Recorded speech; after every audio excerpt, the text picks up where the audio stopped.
I really don't know what's going on anymore. This is Lacrosse Unlimited Weekly. College lacrosse, crazy. So, May 1st, here we are. We had a crazy weekend. Something really cool that happened last night, actually, up in Edmonton. We had the Canadians singing the national anthem.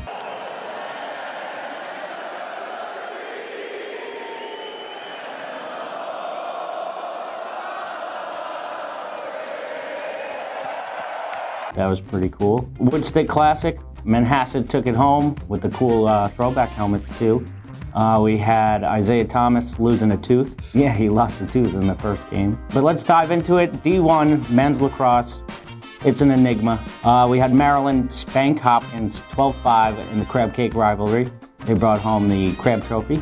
There was 14,000 people there, 353 to be exact. That was last week's game of the week. Maryland took care of business. And to get weird and crazy, we had UNC, they're back, baby.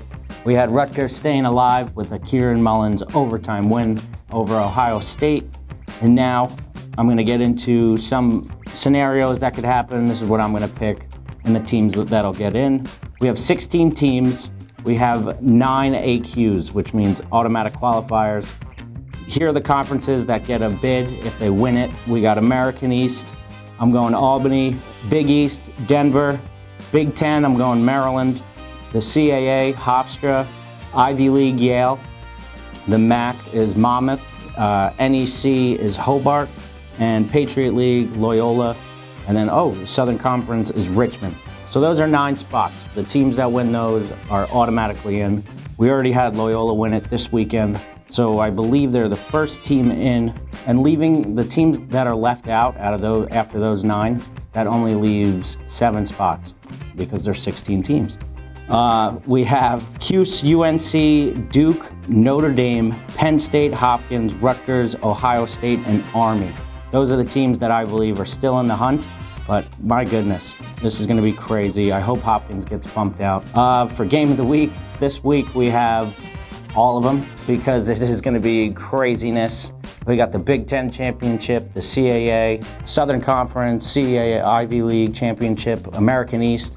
That's on ESPNU this weekend. What game are you guys going to be concentrating on this weekend? I know I'll be watching all of them or following all of them on Twitter. It's going to be a crazy one. Sunday night selection show, 9 p.m. That's going to be interesting. So we'll see what happens. The women's side, they make it a lot easier for us. They had UNC winning the ACC championship too. UNC sweeping the ACC, huh, Pete? We had an 18-11 win over Syracuse. Molly Hendricks tallied 9 points. In the women's league, they have enough teams, so that's an automatic qualifier. They're in. USC also locked up a spot. They have an AQ with the Mountain Pacific Championship. They took down Colorado 16-11. That's it for the women's. NLL, new website alert. Very clean, crisp looking, new commissioner. MLL should take notes. Shots fired. We have, more importantly though, the playoffs are set. We got New England playing Toronto. Toronto is the home team. You have the Rush and Swarm, they get the first round bye. For the West, we got the Mammoth and the Stealth. Hopefully Toronto Rock. Tommy Schreiber, shout out. Scoop Podcast. NLL will bounce to the MLL. You're not supposed to say the Scoop Podcast, go find out. I get it, Tom. They're gonna have one game on Twitter a week. This weekend's game that was on Twitter was Denver versus the Zards. Denver, red hot, 10-game winning streak, carrying over from last year. Jack Kelly, 15 of 21 on the saves.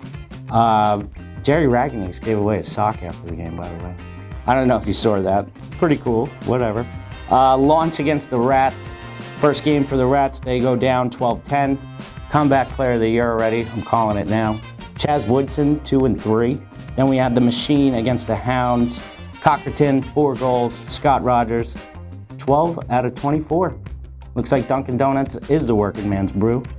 We had Atlanta and the Cannons. You had Atlanta taking down the Cannons, 13-10.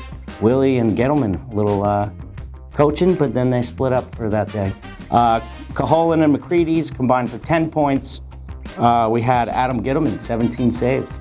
Looks like Adam's been studying Willie. That's it. I'm just so focused on the men's this week. It's gonna be crazy. Conference championships, setting the stage. Are you excited as I am? 'Cause I'm very excited. So that's it. Bike pile up. This is what the men's tournament looks like right now. Just chaos. Out of control. This is gonna be an awesome weekend. Comment below anything I missed, anything you wanna see. Tune in next week. We'll have the bracket set. Scoop the podcast this week. Check it out. There it is. Later.